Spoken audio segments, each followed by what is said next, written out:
तो चलिए शुरू करते हैं। देख सकते हो ये मोदी की तेरहवीं का खाना है।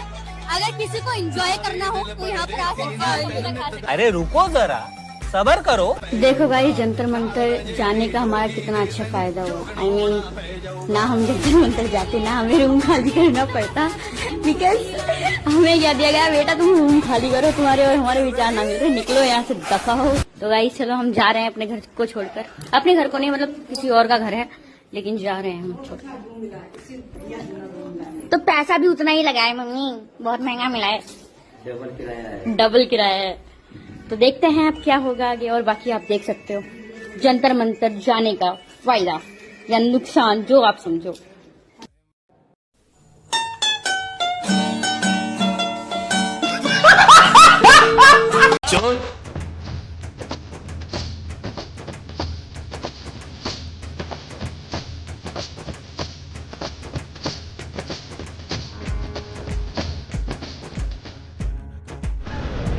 दोस्तों, जिस नोएडा वाली लड़की ने प्रधानमंत्री मोदी जी के लिए गलत बोला था, उनकी माता जी के लिए गलत बोला था, उसकी फाइनली एफआईआर की कॉपी हमारे हाथ में आ चुकी है और पुलिस ने पूरा आश्वासन दिया है कि आज नहीं तो कल तक उसकी गिरफ्तारी हो जाएगी। वो लड़की जिसने इतना गंदा गंदा बोला देश के प्रधानमंत्री के लिए, उसकी गरिमा होती है प्रधानमंत्री की सीट की, पर किसी को नहीं छोड़ा जाएगा। जिन्होंने भी हमारे देश के प्रधानमंत्री का अपमान करा है, सबको ढूंढ ढूंढ के उनके खिलाफ एफआईआर होगी, कोई नहीं बचेगा। तो जल्द से जल्द उसके खिलाफ एफआईआर होकर कार्रवाई होने जा रही है। आप दीदी कहीं पे भी छुपी हो, पर हमारे देश के कानून से बड़ी आप नहीं हो। आपके खिलाफ कार्रवाई जल्द से जल्द होगी और आप जेल में होगी। इतना कहना चाहता हूं आपको। गुड न्यूज है, एफआईआर दर्ज हो चुकी है फाइनली। इसका नाम रुचिका है, नोएडा की रहने वाली है और मेजर है, माइनर नहीं है। आप सबको बता दूं, बहुत ज्यादा डिटेल अभी भी नहीं दे सकता हूं। एफआईआर के स्क्रीनशॉट शेयर कर रहा हूं। ये आप लोगों की मेहनत का नतीजा है कि फाइनली हम इसे ढूंढ पाए, वहां तक पहुंच पाए और इसके खिलाफ एफआईआर दर्ज हो चुकी है। अब हमारा काम यह है कि इस वीडियो को इतना शेयर करना है, कमेंट बॉक्स में उत्तर प्रदेश पुलिस और नोएडा पुलिस को टैग करना है कि इसके ऊपर जल्द से जल्द कार्रवाई हो, पुलिस इसको ढूंढ के इसको गिरफ्तार करे। लोकतंत्र में सभी को अपनी बात कहने की आजादी है, लेकिन देश के सर्वोच्च पद प्रधानमंत्री जी को गालियां देना, आर्मी को गाली देना बिल्कुल भी बर्दाश्त नहीं होगा। इस एफआईआर के लिए शेखर चहल भाई को और रोहित शर्मा भाई को भी बहुत बहुत धन्यवाद, उनकी भी मेहनत है। और आप सबको भी बधाई और धन्यवाद। अब इस वीडियो को इतना शेयर करो कि सब तक पहुंचे और कमेंट बॉक्स को भी भरते रहना। जय श्री राम, जय हिंद। लोग इस लड़की पे भड़के हुए थे बिकॉज इसने हमारी आर्म फोर्स के बारे में, हमारे देश के बारे में और हमारे देश के पीएम के बारे में बहुत गंदा गंदा बोला था। बट आप सभी के लिए खुशखबरी है भाई, इनके ऊपर एफआईआर हो चुकी है, तो आप सभी को मजा आने वाला है। को इसकी 2 दिन में ही रील दिख जाएगी जिसमें ये रो रही होगी, गिड़गिड़ा रही होगी, माफी मांग रही होगी। लेकिन मैं आप सभी से सिर्फ और सिर्फ एक ही रिक्वेस्ट करना चाहती हूँ कि आप लोग इस बार इसको माफ ना करें, वो शब्द ना भूलें जो इसने यूज करे थे हमारे पीएम मोदी जी के लिए और साथ में उनकी मरी हुई माँ के लिए। जी हाँ, इतने गंदी गंदी चीजें बोली थी। अगर आपको नहीं पता है तो जाके एक बार सर्च करें और देखें। को फेमस होने का बहुत शौक था, तो भाई साहब अब ये ढंग से फेमस होंगी और दिल्ली पुलिस की तरफ से शानदार सी वीडियो आएगी, उस पे फुल कमेंट, फुल स्टोरीज, भाई एकदम फुल सपोर्ट मिलना चाहिए। भाई बुरा तो ना मानेगा ना भाई, तू तो बुरा ना मानेगा ना भैया, हम तो मान जा। अब घर से भाग क्यों गए? अरे भाग क्यों गए घर से? बहुत ऊंची ऊंची बातें कर रहे थे ना, बड़ी गंदी गंदी गालियां दे रहे थे ना हमारे मोदी जी को, बहुत ज्यादा गालियां लगा रहे थे ना। तो मोदी जी को तो दे ही रहे थे, साथ साथ इटली के पीएम को भी गाली दे रहे थे, उनका भी नाम इनके साथ गंदे तरीके से जोड़ रहे थे, अश्लील बातें बोल रहे थे। अब क्या हुआ? अब क्यों तुम्हारी सिट्टी पट्टी गुल हो गई? तो दोस्तों फाइनली वो चीज हो गई है जिसका हम वेट कर रहे थे, जिसके लिए मैंने इतनी सारी वीडियोस बनाई, इतना सारा गुस्सा मैंने अपनी वीडियोस पे निकाला। थैंकफुली वो चीज़ अब हो गई है। इस लड़की को तो आप जानते ही होंगे, मुझे बताने की ज़रूरत नहीं है। तो फाइनली ये लड़की पकड़ी गई है, मैंने खुद अभी थोड़ी देर पहले न्यूज़ पे सुना है। ये इनका नाम है रुचिका, नोएडा में रहने वाली है, 23 साल की ये लड़की है, मतलब बालिग है। और अनूप खेतान जी, इनकी वीडियो में मैंने अभी भी देखा कि ये लड़की पकड़ी गई है, इसके अगेंस्ट एफआईआर दर्ज हो चुकी है। अब यूपी पुलिस देखेगी इसका क्या करना है। किस्मत देखो भाई, किस्मत देखो, ये किसके हत्थे चढ़ी है, यूपी पुलिस। और थोड़े दिनों में इसके अगेंस्ट क्या एक्शन लिए जा रहे हैं वो भी हमें पता चल जाएगा।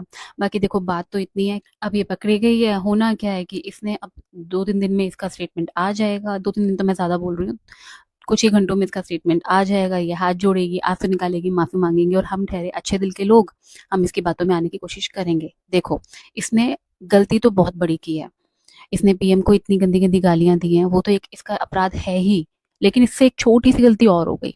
इसने मोदी जी के साथ साथ इटली की प्रधानमंत्री जॉर्जिया मेलोनी को भी गालियां दी है, गालियां भी दी है और उनके बारे में अश्लील बातें भी बोली हैं। तो यहाँ ये नहीं बच पाएगी। ये देख सकते हैं, ये भाई साहब लोग जो है इसी में मजा कर रहा है। देखिए, हाँ देखिए, ऐसे ऐसे लोग छुछुंदर लोग जो है रास्ते में मिलते रहते हैं। थोड़ा सा धीरे। And we're starting with some breaking news tonight. A case has been registered by the Noida police over alleged objectionable slogans against the Prime Minister during the Jantar Mantar protest. An FIR has been filed against an individual named Ruchika Singh. नमस्कार दोस्तों, जुलाई जैसा मैंने आप लोगों को कहा था, परसों हम लद्दाख के लिए निकल रहे हैं। तो हम रेलगाड़ी से निकले, जो कि मेरा सबसे पसंदीदा यातायात है। और जो दिल्ली से श्रीनगर तक वंदे भारत की सेवा शुरू की गई है, उस पर मेरा पहला अनुभव था और चिनाब पर बने पुल को भी देखना चाहता था और बहुत ही खूबसूरत अनुभव रहा। बहुत गर्व है मुझे भारतीय रेल पर। बच्चों, दिल्ली में कुतुब मीनार है। पढ़ने आता है या सोने? पढ़ने। मैंने क्या पढ़ा है अभी? सर, दिल्ली में कुत्ता बीमार है। दशक में 152 पेपर लीक हुए, 750 करोड़ छात्र प्रभावित हुए। एक जैसे लगते हैं, एक ही वनस्पति पर। खजवी कैसी है? खजवी क्या देकर मिनिस्टर बन गई? तो ऐसा तो तू कहीं बाहर जाएगी खजवी। कंगना, तो तुझे तो कोई कुत्ता भी वोट नहीं देगा। पता नहीं तू क्या देखकर सीएम पीएम पता नहीं क्या बन गई है। खुदा गॉड नोज कैसे बन गई है। मंडी में सुन मेरी बात, हमारी लड़कियों की, देश की लड़कियों को क्या बकवास कर रही है चुड़ैल? हाँ, क्या बकवास कर रही है मेरे स्टूडेंट? अभी बदत है भाई, अभी बदत है।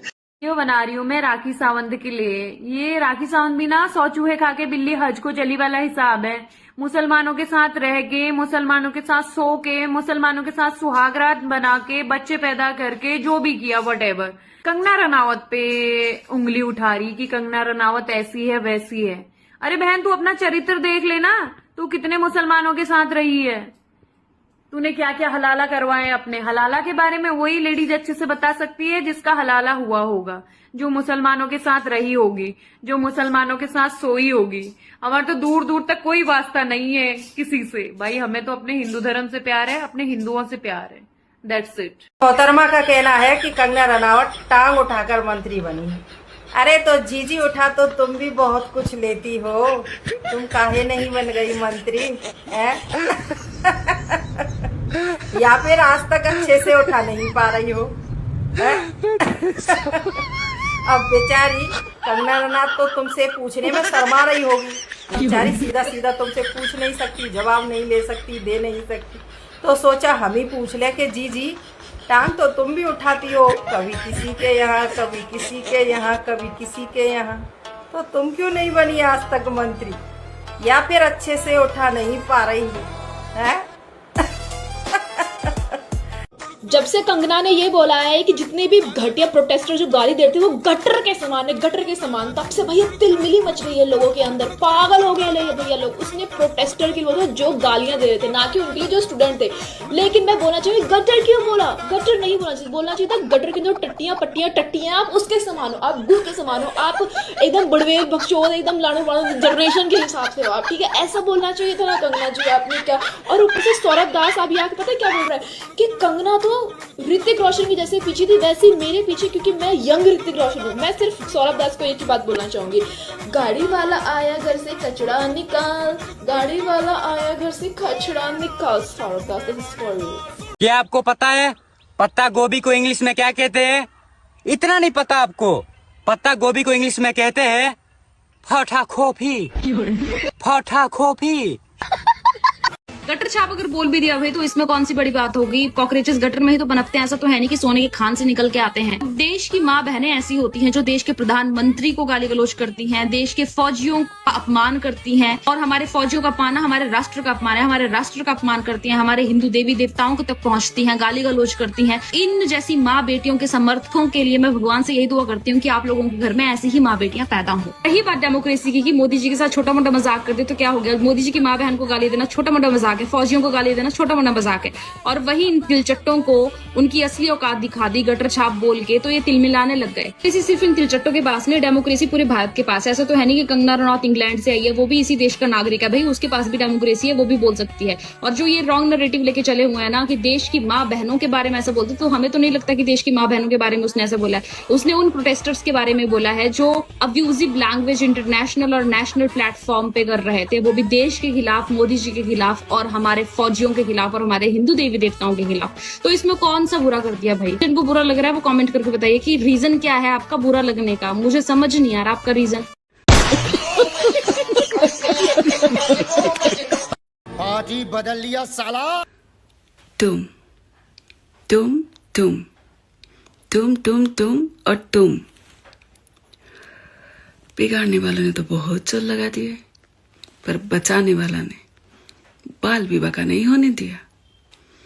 मुझे तो ये समझ नहीं आता कि लोग इन लोगों को आइडॉल कैसे मान लेते हैं। एक ये है टकला जो इंग्लैंड जाके पाकिस्तान जर्नलिस्ट से पर्सनल मीटिंग करता है, और एक ये है, इसको तो इतना भी नहीं पता कि हनुमान जी ने संजीवनी बूटी लाए किसके लिए थे। इन लोगों से और क्या ही उम्मीद करना। ये सब नहीं दिखता इन लोगों को, दिखेगा भी कैसे? सुअर है ना, सुअर को तो कीचड़ ही दिखेगा। क्या छोड़ो, जो भी हो, मैं तो और इन लोगों के मूवीज और जिंदगी में कभी नहीं देखने वाली। देखो सीधी बात, जो हम लोगों के साथ है, हमारे देश के साथ है, हम उसके साथ है। बात खत्म। कल सुबह 5 बजे तुम्हें फांसी दी जाएगी। तुम्हारी आखिरी इच्छा क्या है? हंस क्यों रहा रे पागल? क्योंकि मैं उठता ही 9 बजे हूँ। अरे यार मोदी जी बस करो, चमचों से नहीं झिल रहा। ऑलरेडी आपने 2 वीडियो बनाकर इंस्टाग्राम पे तबाही मचा दी है। अच्छा खासा देश को संबोधन करते थे आप टीवी पे, हम लोग आपको टीवी पर देखते थे। आप इंस्टाग्राम पे आ गए। अब इंस्टाग्राम पे मोदी जी के अलावा हमें कोई दिख ही नहीं रहा है। मतलब यार क्या हो रहा है यार मोदी जी आपका? यार मतलब सच में सल्यूट है आपको। हर हर महादेव। कौन है ये लोग? कहां से आते हैं? जैसे ही गोरा होने लगता हूँ साली गर्मी आ जाती है। एक और वीडियो लेकर आ गए और मोदी जी को बढ़िया से एल्गोरिथम समझ में आ गया कि वीडियो जो है रात में ही डालनी चाहिए, तभी व्यूज आते हैं। क्योंकि हमारा पूरा जेनजी समाज सुबह 4 बजे तक फोन चला रहा होता है। 40 मिनट में 10 मिलियन व्यूज आ गए भाई। मैं बता रहा हूँ भाई, 24 घंटे के बाद मोदी जी के फॉलोवर 106 मिलियन होने ही वाले। हर रील के बाद 1 मिलियन फॉलोवर बढ़ जाते हैं। और मोदी जी ने आज फ्रेंड्स बोल के शुरुआत नहीं करी है, मेरे साथियों बोल के शुरुआत करी और पूरा समझाया कि भाई पेपर लीक के बारे में हम क्या क्या कर रहे हैं। फिर भी दुनिया भर के लोग बकचोदी करते रहते हैं कि इंडिया के अंदर तो डिक्टेटरशिप चलती है भाई, मोदी जी तो मनमानी करते हैं। ध्यान से देखो भाई मोदी जी के इस इनोसेंट चेहरे को, तुम्हें क्या लगता है भाई ये बंदा डिक्टेटरशिप कर सकता है? वैसे देखने वाली बात है, मोदी जी को ताना से सिर्फ वही लोग बोल रहे हैं जो लोग प्रोटेस्ट में बकचोदी करने गए थे और जिनके ऊपर एफआईआर पड़ रही है उनको।